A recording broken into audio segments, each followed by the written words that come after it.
Kak, di sini saya ingin bertanya, menurut Kakak bagaimana tentang kasus pembulian di dunia maya lebih banyak dibanding di dunia nyata?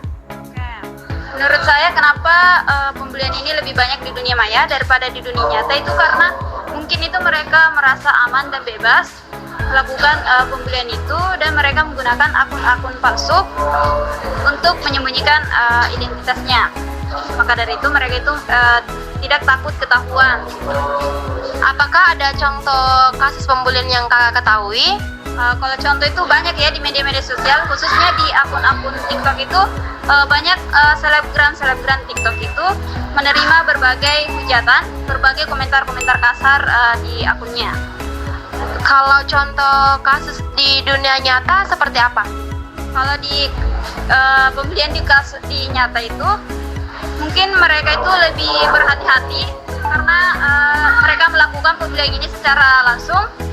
Nah, dan banyak ada orang lain juga yang akan melihat dan menegur mereka, makanya mereka itu lebih takut dan mereka lebih memilih melakukan pembelian di internet daripada di dunia nyata. Oke Kak, terima kasih. Kita lakukan ketika melihat teman sedang mengalami cyberbullying.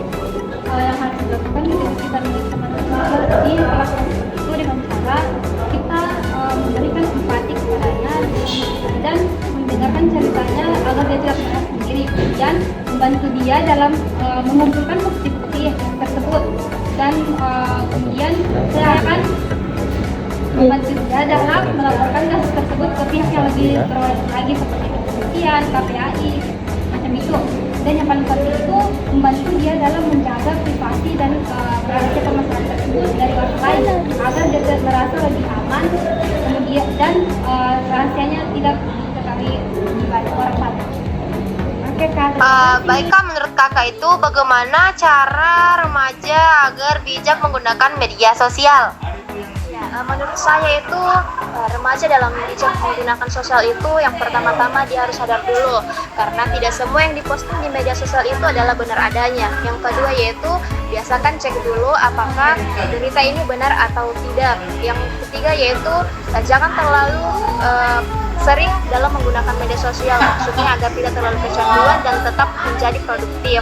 Dan yang paling penting itu adalah baiklah kita remaja menggunakan media sosial itu dalam mencari informasi, dalam misalnya mencari inspirasi, berita yang baik, agar itu berdampak positif bagi kehidupan kita.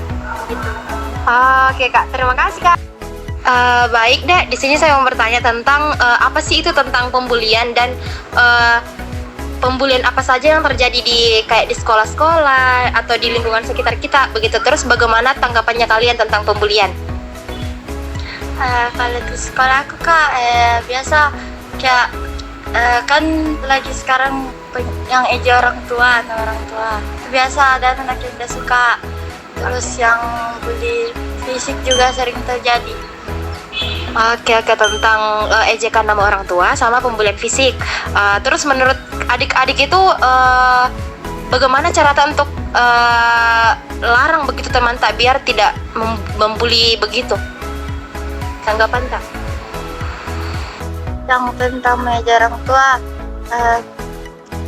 sertanya bilang jangan nih mengeja nama orang tua karena sama-sama juga kalian punya nama bapak. Iya, oke.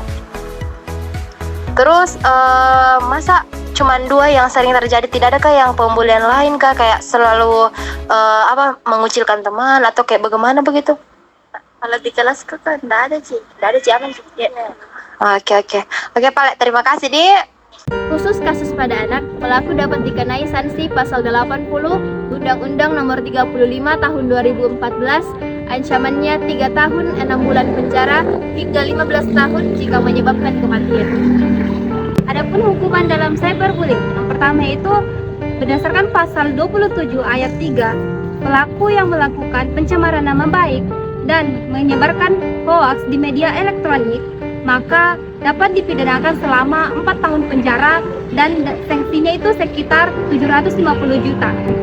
Yang Yang kedua itu jika cyberbullying, pelaku yang menakut-nakuti korban dan mengancam korban berdasarkan pasal 29 UU ITE, maka dapat dikenakan pidana selama 12 tahun penjara dan sanksinya itu sekitar 2 miliar.